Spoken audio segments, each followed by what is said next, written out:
کہتے ہیں کہ سوشل میڈیا پر حضور پاک کی چپل مبارک کی ویڈیو دکھاتے ہیں، اللہ عالم میرے نزدیک تقریباً یہ سب غلط ہے کہ آپ کے جوتے مبارک نہ مکے میں ہیں نہ مدینے میں ہیں، آپ کے پاس سوشل میڈیا میں پہنچے ہوئے ہیں۔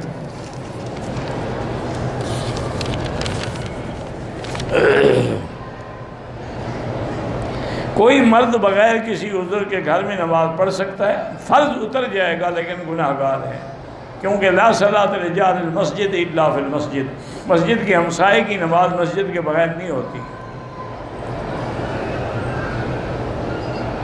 ہر وقت مجھے موت کا خوف رہتا ہے، اچھی بات ہے موت کا خوف رہنا تو اچھی، حضور نے فرمایا یاد کیا کرو موت کو، اذکروا حازم اللذات، یہ تو اچھی بات ہے، کوئی بری بات تو ہے ہی نہیں کہ تم ڈر رہی ہو۔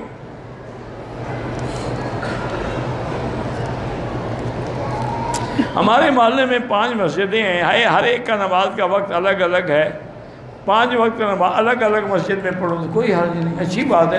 یہ بھی اللہ کی رحمت سمجھو نا کہ ایک جگہ جماعت نہ ملی تو دوسری جگہ مل گئی۔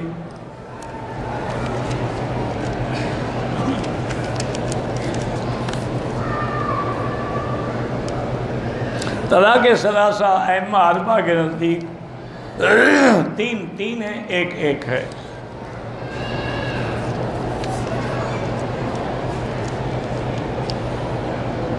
اگر بہت سارے مرد اور عورتیں اور بچوں کے جنازے ہوں، وہی دعا سب کے لیے ہے، لحینا و میتنا و شاہدنا و غائبنا و صغیرنا و کبیرنا و ذکرنا و انثیٰ، سب کے لیے وہی دعا کافی ہے۔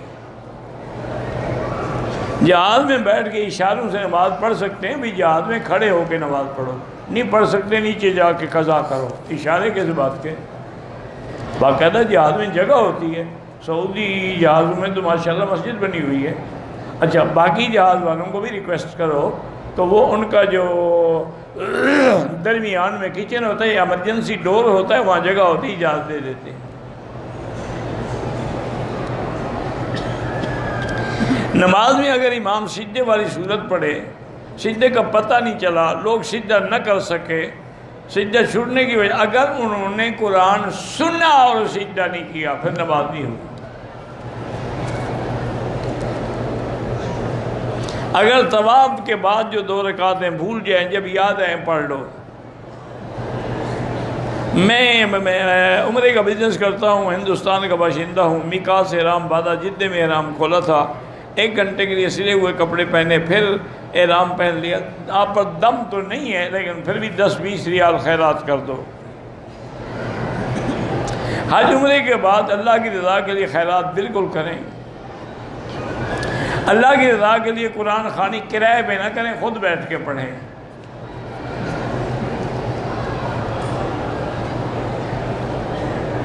ایک آدمی نماز پڑھ رہا ہے، وہ سنتیں پڑھ رہا تھا، ایک اور آدمی آیا وہ ساتھ کھڑا ہو گیا۔ حنبلی مسلک میں جائز ہے، اس کو کہتے ہیں کہ صلاۃ المفترض خلف المتنفل، کہ آگے نفل پڑھ رہا ہے وہ فرض پڑھ رہا ہے، لیکن حنفی مسلک میں جائز نہیں، وہ کہتے ہیں امام قوی ہونا چاہیے مقتدی سے۔ ایک جماعت ہونے کے بعد دوسری جماعت اسی مسجد میں کے باہر کھڑے ہو کے کریں، بغیر داڑھی والے امام کے پیچھے نماز نہ پڑھیں۔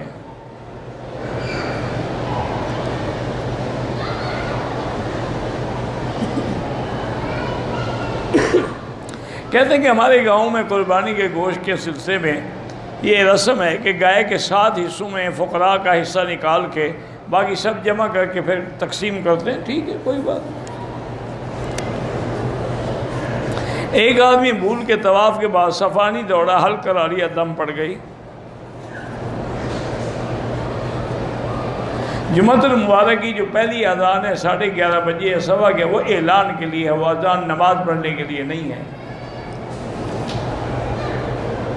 دیکھو نا قرآن میں ہے کہ اذا نودی للصلاۃ من یوم الجمعۃ فاسعوا، جب نماز کے لیے جمعہ کی نماز کے لیے اذان سے پکارا جائے تو آؤ۔ اب جو امام آ کے بیٹھ جائے گا اذان ہوگی پھر تم کیسے آؤ گے؟ وہ تو پھر وہی آئے گا جو مسجد میں بیٹھا ہو۔ تو اس لیے پہلے اذان ہو جاتی ہے۔ حضرت عمر نے جب لوگ زیادہ، حضرت عثمان نے انہوں نے کہا ایک اذان پہلے دے دیا کرو تاکہ لوگ تیار ہو کے مسجد میں پہنچ جائیں۔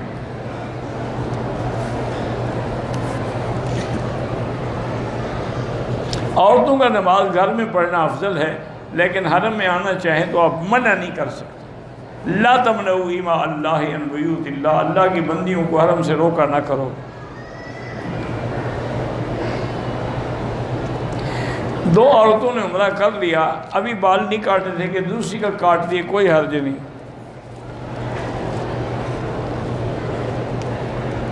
کسی نے عالمہ نے کہا تھا کہ مسجد عائشہ اور جیرانہ سے عمرہ کرو تو گناہ ہوتا ہے، وہ عالمہ نہیں ہوگی، اللہ اس کو ہدایت دے۔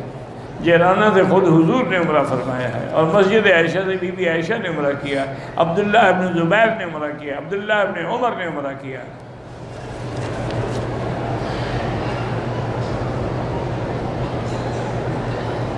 بہرحال ایک خاتون اردو میں درس دے رہی تھی، وہ کہتی ہیں کہ مسجد نبی میں ریاض جنہ میں یا روضہ رسول کے پاس آپ سمجھیں کہ ہمارے سلام درود سن رہے ہیں تو یہ غلط ہے۔ بالکل اس نے غلط کہا ہے آپ کو۔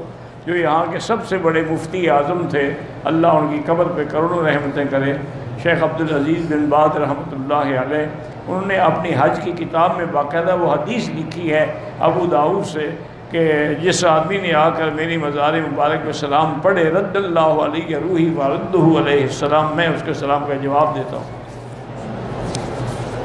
تو اب اس عورت کی تقریر مانے یا مفتی کی بات مانے؟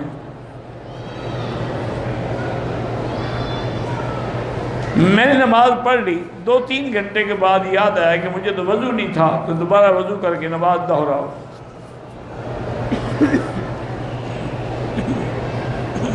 اگر وضو کر لے انسان، استنجا نہیں کیا ہے، لیکن بہرحال اس نے پہلے کوئی اپنے وجود کو مٹی سے یا کاغذ سے یا ٹیشو سے خشک تو کیا ہوگا نا، پھر کوئی حرج نہیں کیا تھا، دوبارہ نماز پڑھے۔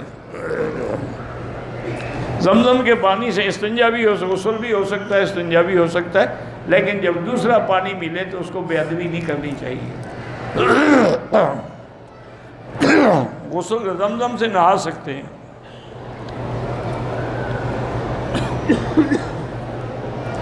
اگر اولاد بے قصور ہے، مال بدگمانی کی وجہ سے والدین ان کو بد دعا دیتے ہیں، اللہ تو جانتے ہیں وہ بد دعا قبول نہیں ہوگی انشاءاللہ، بلکہ دینے والوں پر اثر ہوگا۔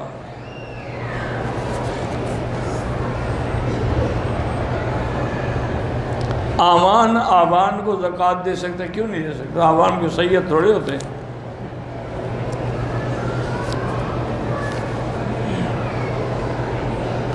ہر نماز کے بعد آیت الکرسی پڑھی جائے تو انشاءاللہ اللہ جنت دیں گے۔